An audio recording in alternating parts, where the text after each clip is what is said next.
Hello everybody, it's Jen Scrapbena Creations. I'm back with 4 more cards from the Christmas Flavor of the Month card kit. There's a still photo of card number 1. So I'm using this pattern paper. I had already used it on one of my other cards, so I had a piece missing out of it, but I'm going to fix it because I'm doing a roof here. I'm just showing you I cut this out myself and I just cut out a triangle. The cutout triangle piece, I flipped it over, cut straight down the edge on the other side so that they were even. Then I used my stitched rectangle die from Fawn for the pattern paper that looks like the sky with the snow flowing in it, as well as this piece here with the roof. So I've gone ahead and stamped my sentiment, Merry Christmas to all and to all a good night. Heat embossed that, and now I'm using some Hickory Smoke Distress Oxide ink to just add a little bit of shading. I want it to look like a white snow-covered roof, but that it has some shading and you could tell that perhaps it is a gray shingled roof. That's the look I was going for anyways.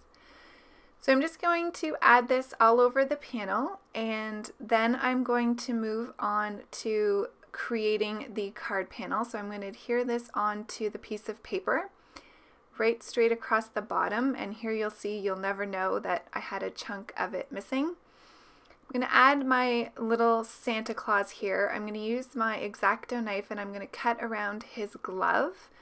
I want to put the little hot chocolate mug in his hand, kind of like he's been down visiting one of the homes leaving Christmas presents and has come up from the chimney with his hot chocolate and some cookies. So I'm going to add some 3M foam tape to him to pop him up so he's at a higher dimension than the roof and the sky.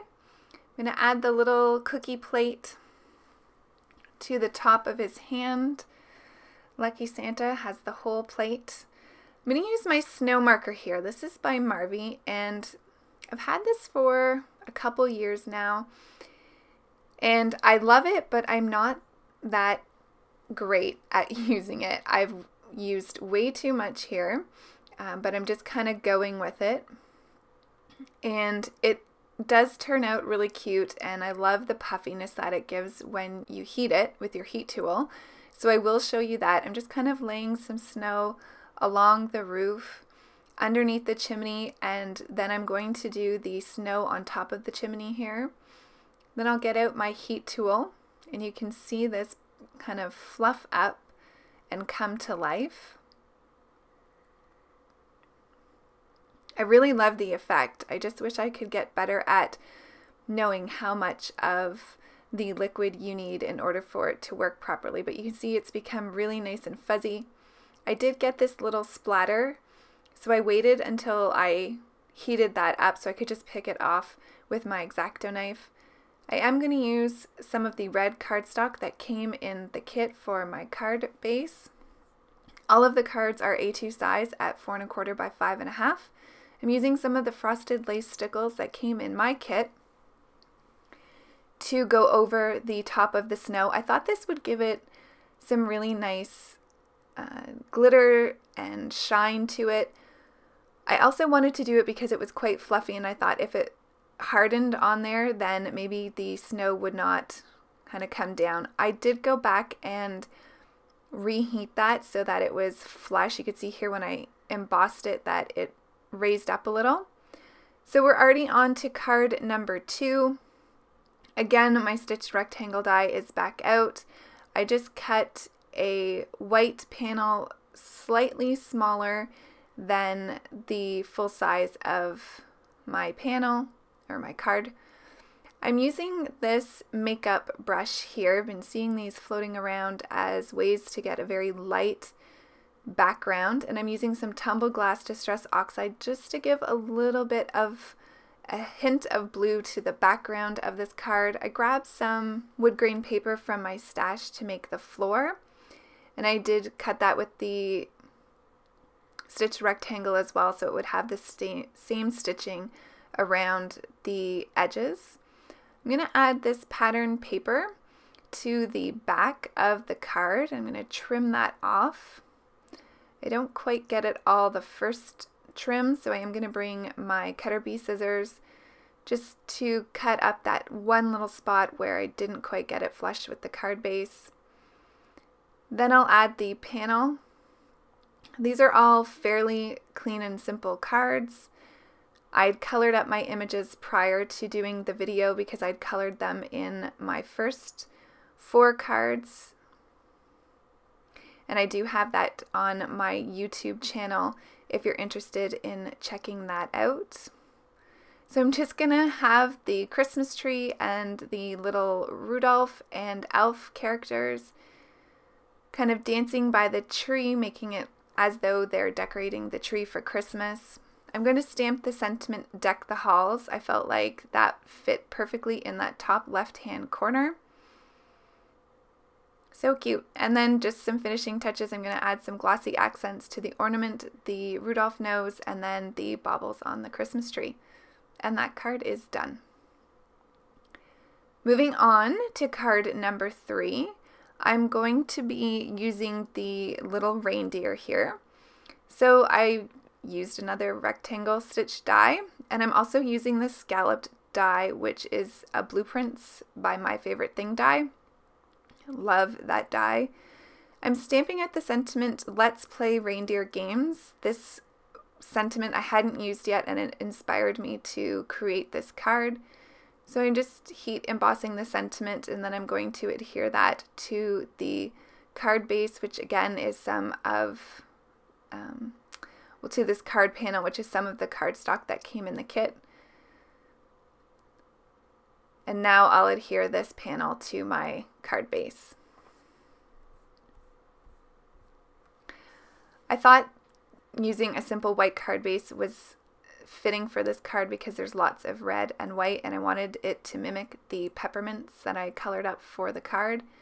So I thought it would be fun to make it look like this little reindeer is actually kicking the peppermint like a ball. Like I was kind of thinking that they had a little rubber ball that looked like a peppermint, and just the positioning of his legs, I thought it lent well to making it look like he was playing ball with the peppermint. So I'm going to add some shading to the bottom of this card, just using my C1 marker and then blending that out with the colorless blender. And then I'm going to come in with my Memento black marker, and I'm just going to add 3 really little lines coming out from his foot to the peppermint to mimic that the peppermint is in motion. And that card's done. So for the 4th and final card, I'm going to do a more elegant card.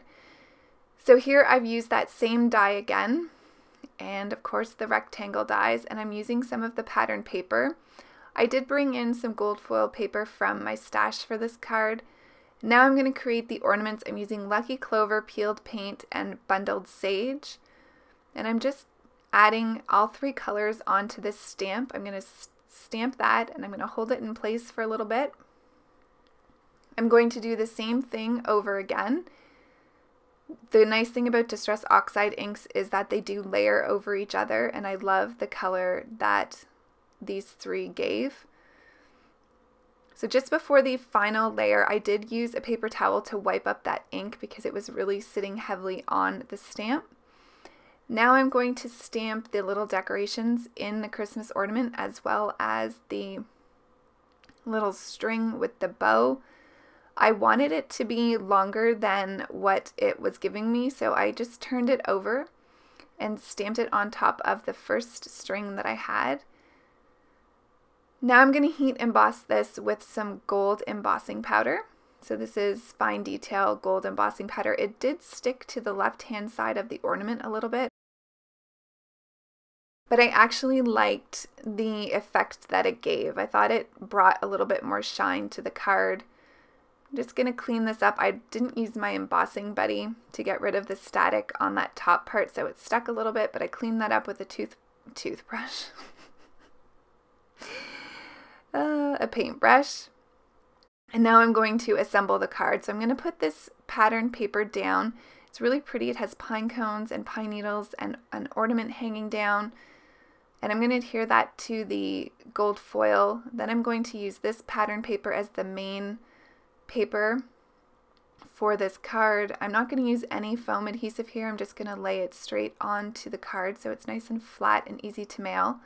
I did do the second ornament the night before, and you can see it dried wonderful. The Distress Oxides do take a bit to dry, so the one that I just created on screen will actually fade out a little bit more as it dries. So I'm just trying to figure out how I want these placed on the card. And I'm going to stamp the sentiment Merry Christmas to you. I'm going to use my Versamark here, and then I'm going to heat emboss that in gold as well, just so it ties in with the embossing that I've already done. I probably should have done this before I put it on the card base. It did warp a little, but I just added a little bit of glue to the bottom right-hand corner, and it was fine. I made sure to heat up my heat tool prior to doing this so that it would heat up fast and there would be minimal warping. So once I get this down, I am going to adhere the ornaments on. So pretty. I loved this kit. It sold out super fast. I think it was less than 48 hours. So hopefully you were lucky enough to get your hands on one. I did want to do some more cards because a number of you had written in the comments of the first video that you really wanted to see me work with the kit some more, so I thought I'd do a few more cards for you.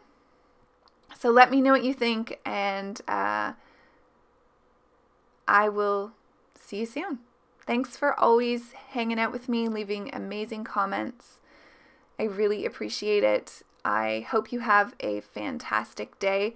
I am going to show you all 4 cards here before I say a final goodbye. So here's card number 1 again, with Santa in the chimney with his goodies, the little reindeers decorating the Christmas tree and the elf, the little Rudolph playing with his peppermints, and the ornaments. Have a great day, everybody. Bye.